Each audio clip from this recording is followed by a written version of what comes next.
Hello friends, welcome to Bharat market radar और मैं हूं आयुष। तो दोस्तों, इस वीडियो में बात होने वाली है एफआईआई डीआई डेटा के बारे में। आज काफ़ी लेट, याद रखिएगा, डेटा जो है वो रिलीज़ किया गया, इसीलिए वीडियो भी लेट हो गया। लेकिन इस वीडियो में दोस्तों हम साथ में, याद रखिएगा, बात करेंगे यूएस मार्केट्स के ऊपर। जी हाँ, अभी किस तरीके से यूएस मार्केट्स में आपको मूव देखने को मिल रहा है। थोड़ी सी ख़राब बात है कि बाज़ार में गिरावट देखने को मिल रही है और उसका असर जो हमारे यहाँ के गिफ्ट निफ्टी है उस पर किस तरीके का पड़ता हुआ देखने को मिल रहा है, इसके बारे में भी चर्चा करेंगे। ऑब्वियस बात है, तेज़ी तो आएगी नहीं, गिरावट ही है, लेकिन कितनी गिरावट है तो आप लोग ये देखिएगा वीडियो को पूरा। लेकिन उससे पहले अभी तक दोस्तों अगर आपने चैनल को सब्सक्राइब नहीं किया है तो सबसे पहले आप लोग ज़रूर चैनल को सब्सक्राइब कर लीजिएगा।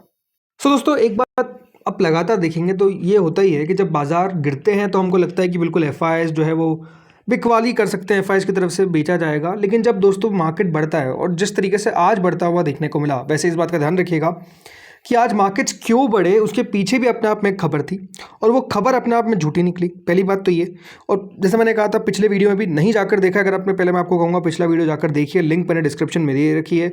नंबर 1 आपको लिंक मिल जाएगी डिस्क्रिप्शन के अंदर, राइट। तो मार्केट्स जिस तरीके से, जैसे मैंने कहा, आज आखिर में बढ़ाए गए गलत खबर के कारण और बाजार बढ़ गए, ये भी अपने आप में थोड़ा सा दोस्तों याद रखिए नेगेटिव होता है मार्केट्स के लिए कि एक फॉल्स न्यूज़ पे दोस्तों मार्केट में इस प्रकार का बड़ा जंप देखने को मिल गया।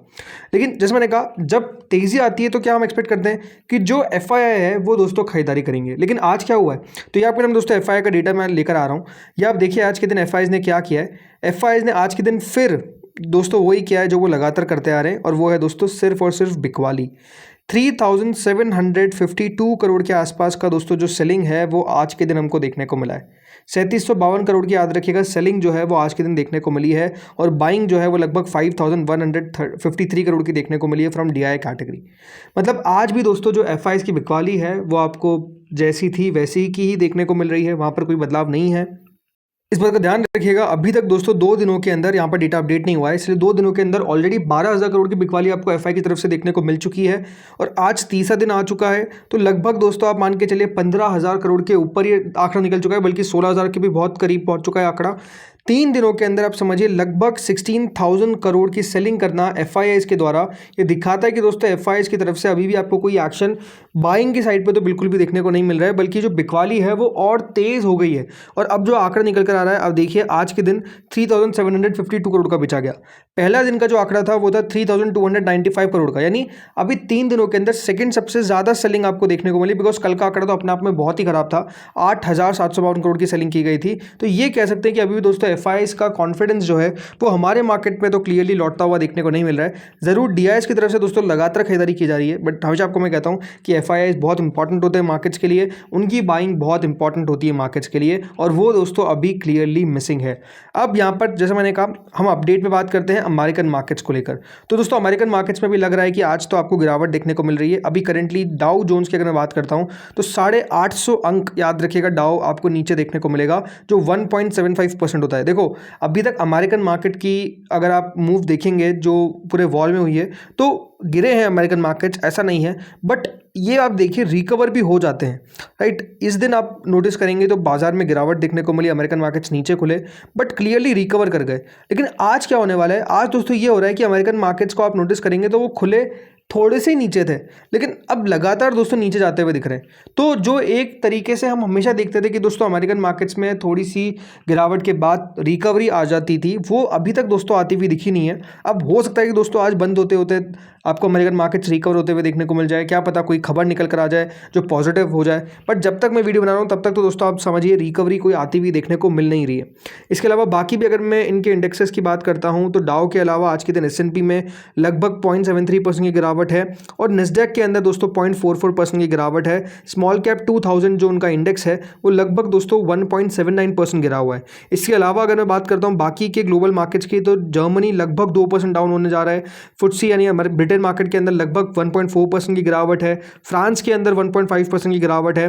तो यूरो स्टॉक एक्सचेंज जो है वो लगभग दोस्तों 1.52% गिरता हुआ दिख रहा है। यानी चौतरफा दोस्तों आपको बिकवाली देखने को मिल रही है दुनिया के बाजारों में भी और अमेरिकन मार्केट्स में भी। अमेरिकन मार्केट्स याद रखिएगा संभाल रहा था अभी बाजार को, बट आज यहाँ पर भी आप कह सकते हैं क्लियरली बिकवाली होती हुई दिख रही है।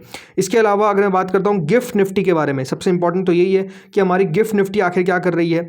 तो गिफ्ट निफ्टी की बात करते हैं। गिफ्ट निफ्टी दोस्तों लगभग 400 अंक नीचे चल रही है। बहुत इंपॉर्टेंट बात है कि गिफ्ट निफ्टी में जो गिरावट है वो क्लियरली देखने को मिल रही है और गिरावट कुछ इस प्रकार से कि गिफ्ट निफ्टी लगभग दोस्तों 400 अंक नीचे आपको कारोबार करती हुई दिख रही है 24,400 के आसपास। और याद रखिएगा क्लोजिंग जो है वो निफ्टी की 24,829 की है। मतलब इसके हिसाब से दोस्तों निफ्टी लगभग आपको 400 अंक नीचे खुलता हुआ दिख सकता है अगर इसी तरीके से याद रखिएगा अमेरिकन मार्केट्स गिरते रहे और गिफ्ट निफ्टी का आप हाल से क्लियरली देख रहे हैं। अब आप सोचेंगे कि आखिर ये हो क्या रहा है। देखिए हो क्लियरली सब कुछ हो ही रहा है जो अपने आप में सबसे बड़ा डर है कि ये युद्ध और लंबा खिंचता हुआ दिख रहा है। जो युद्ध लग रहा था कि देखिए जल्दी से निपट जाएगा वो निपट नहीं पा रहा है। लगातार दोस्तों खबरें आ रही है कि डिस्ट्रक्शन होता हुआ दिख रहा है, भले वो चाहे ईरान में हो या फिर बाकी के मिडिल ईस्ट देशों में हो या फिर इजराइल में भी हो। याद रखिएगा इजराइल के अंदर भी मिसाइल्स गिर रही है, ऐसा नहीं कि इजराइल भी बचा हुआ है। तो बात क्या है कि दोस्तों अभी तक यहाँ पर जैसे मैं कह रहा हूँ कि जो युद्ध है वो रुकने का नाम नहीं ले रहा है, थमने का नाम नहीं ले रहा है, बल्कि और लगातार इंटेंसिफाई होता जा रहा है। और अगर आपको मैं अपडेट्स बताता हूँ इसको लेकर तो देखिए यहाँ पर बताया जा रहा है कि अब अजरबैजान भी हो सकता है कि दोस्तों ईरान के ऊपर हमला करता हुआ दिखे। मतलब अभी तक अगर आप देखेंगे तो मेजरली 2-3 देश हैं, यूएस है, इजराइल है और ईरान है। मेजरली इनकी तरफ से अगर आप देखेंगे तो अभी तक अटैक्स होते हुए देखने को मिले। मिडिल ईस्ट के देशों पे भले आप कह सकते हैं काफ़ी सारी मिसाइल्स गिरी है, बट मिडिल ईस्ट के देशों के द्वारा रिटेलिएशन उस तरीके से देखा नहीं गया। बट अजरबैजान ने दोस्तों यहाँ पर खबर भी आ रही है कि अपना जो एयर स्पेस है वो बंद कर दिया है और हो सकता है कि दोस्तों अजरबैजान जो है वो अटैक करता हुआ नजर आए, बिकॉज आज के दिन खबर यही कि ईरान की तरफ से वहाँ पर हमला किया गया। ईरान ने उसको याद रखिएगा डिनाई कर दिया है, बट अगर किया जाता है तो वही अपने आप में इशू बात है कि ये जो युद्ध है ये फिर 3 देशों में सिमट के नहीं रह जाएगा, ये आपको और बढ़ता हुआ देखने को मिलेगा। सबसे बड़ा मार्केट के लिए डर यही है कि ये जो युद्ध है जिस तरीके से और इंटेंसिफाई होता जा रहा है और जिस तरीके से अलग अलग देश, अब याद रखिएगा इसके अंदर आपको ओवर लपेटे में आते हुए दिख रहे हैं क्लियरली कहूँ तो। और ये भी आप ध्यान रखिएगा कि जो बाकी के यूरोपियन देश हैं वो भी अमेरिका की मदद करने के लिए सामने आते हुए देखने को मिल रहे हैं। सिर्फ एक देश है दोस्तों जो स्पेन, जिसने क्लियरली कह दिया कि हम इस युद्ध में शामिल नहीं होंगे, जो यूरोप का पार्ट है, और उन्होंने कह दिया कि ये जो युद्ध है ये बिल्कुल गलत है। मतलब स्पेन अकेला अगर आप देखेंगे जिसमें रीढ़ की हड्डी है, बाकी सब देश तो आप कह सकते हैं अमेरिका के पीछे आपको आते हुए दिख ही रहे। बट बात क्या है कि जो सबसे बड़ा इशू है वो दोस्तों क्या है, वो है दोस्तों कच्चा तेल। राइट, अब कच्चा तेल को लेकर ये है कि इंडिया की अगर मैं क्लियरली बात करता हूँ, हमारे देश की बात करता हूँ, तो रशिया का जो क्रूड इंपोर्ट है ये आपको बढ़ता हुआ देखने को मिल सकता है क्योंकि ऑयल सप्लाई हर्ट कर रही है। देखो इस युद्ध से अगर किसी को फ़ायदा हुआ है तो वो अपने आप में रशिया है, और इसको लेकर आप अमेरिका भी कुछ नहीं कर पाएगा कि हम रशिया से अगर तेल खरीदते भी है तो हमको खरीदना पड़ेगा। देखो कल खबर निकल कर आई थी जिसमें बताया गया था कि इंडिया के पास 25 दिन का क्रूड ऑयल है रिजर्व में और 25 दिन का पेट्रोल डीजल स्टॉक है। तो अगर ये डिप्लीट होता हुआ दिखेगा, अगर जो स्ट्रेट ऑफ हॉर्मुज जिसको लगातार खबरें आ रही है कि वो बंद होता हुआ दिख रहा है, अब कंफर्मेशन किससे लें ये भी तो अपने आप में एक सवाल ही है। लेकिन अगर दोस्तों वो स्ट्रेट ऑफ हॉर्मुज बंद हो गया तो तेल तो चाहिए ना देशों को, ये बात ध्यान रखिए।